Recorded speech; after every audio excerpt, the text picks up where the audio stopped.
Hola clase. Today we're going to learn about some more Spanish basics. We're going to learn about cognates or cognados, borrowed words or loan words, and place names. All three of these things, understanding what they are and being able to identify them is going to help you really pick up a lot of the Spanish language very easily, especially for us beginners. So let's get an introduction going first. Even if you have never learned Spanish before, you should be able to accurately guess what these words mean. So, what do you think excelente means? Looks and sounds like excellent, and you would be correct. Number 2, elefante means elephant. Number 3, generoso means generous. Number 4, familia means family. Number 5, diferente means different. And what do you think number 6, instrucciones means? Instructions, you got it. So why are these words so similar? It's because they are cognates. In Spanish, they are called cognados. A cognate, by definition, is a word having the same linguistic derivation as another. That means it's from the same original word or root. In other fancy words, these are words that look or sound similar and mean the same thing in 2 or more languages. So cognates are really easy to cite. They are really easy to translate. Some examples of these, some nouns are profesor and professor, diccionario and dictionary, familia and family. Also adjectives would be atletico, means athletic, curioso means curious, and some verbs, adorar means to adore, and admirar means to admire. So you can see how awesome cognates are. They can take someone who's never learned any Spanish at all and prove you already actually do know some Spanish, because cognates are so plentiful between Spanish and English. Now some examples of words that aren't cognates are words that don't look or sound the same at all, like perro and dog, hermano and brother, amigo and friend, etc. Now, while cognates are really awesome, you do have to beware of what we call false cognates. Some people call these false friends because a false cognate's not a cognate at all. These false cognates are 2 words that look and sound similar, but they actually mean something very different. For example, pan, you might guess, would mean pan, but it doesn't. It means bread. Vaso doesn't mean vase, it means cup. Ejito doesn't mean exit, it means success. Delito doesn't mean delete, it means crime. Pie doesn't mean pie, it means foot. Actualmente doesn't mean actually, it means currently. Embarazado doesn't mean embarrassed, it means pregnant. Now, I actually have messed up on this myself when I was studying abroad in Spain. I was in Malaga, Spain, which is on the southern tip, and I was taking a public transportation bus, and it was very crowded. We took kind of a bump in the road, and I accidentally stepped on this older lady's foot, and she immediately got very cross with me, and she wasn't yelling, but she was, telling me I needed to be careful. And I told her, I said, lo siento, I'm so sorry, I'm sorry.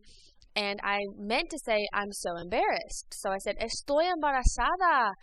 And immediately she took her hand, she touched my belly, and she goes, oh, está bien, it's okay. And I was like, oh, well, that works. And my friend Julianne, who was with me, just busts out laughing. And she says, Amy, embarazada does not mean embarrassed, it means pregnant. And I was even more embarrassed then that I didn't even tell the lady I wasn't actually pregnant. But anyway, please don't get that confused. Another kind of funny one is constipado, which you know what that sounds like. But it actually means that you have cold symptoms, like stuffy nose.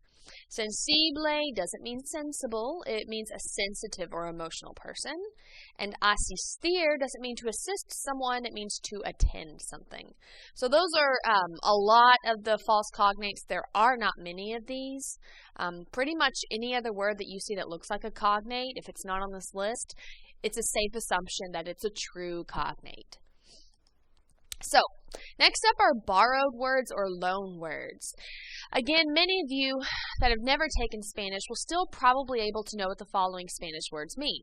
Like, you know what a taco, burrito, cilantro, guacamole, conquistador, machete, mosquito, piñata, rodeo, and tango. You've seen these words, you probably know what they mean. So the reason for that is because they are borrowed words. Borrowed words or loan words are words that we have literally borrowed or stolen from the Spanish language, hence their name. By definition, a borrowed word is a borrowed word from a donor language, like Spanish, and it's incorporated into a recipient language, like English, directly without translation. Most of the borrowed words that we use in English that came from Spain, or Spanish language, tend to be foods from Hispanic cultures. A lot of borrowed words are going to be words that you see on a Mexican restaurant menu here in Arkansas, like enchilada, tamale, fajita, etc. So these are words that don't translate into anything. We use them just like they use them in Spanish. It doesn't work as commonly this way, but Spanish has borrowed a few words from us too. This means that the Spanish speakers have borrowed a few words from the English language, like jeans. Jeans are jeans everywhere around the world, and they don't translate into anything else. That's a word from English that a lot of other languages have borrowed from us. Sandwich comes from sandwich. That's an English word as well. And closet is another borrowed word. So those don't translate into anything else. The Spanish speakers use those, and they're borrowed from us. All right, the last thing I want to talk about is place names. It's exactly what it's called. Places like proper places, cities, states, etc.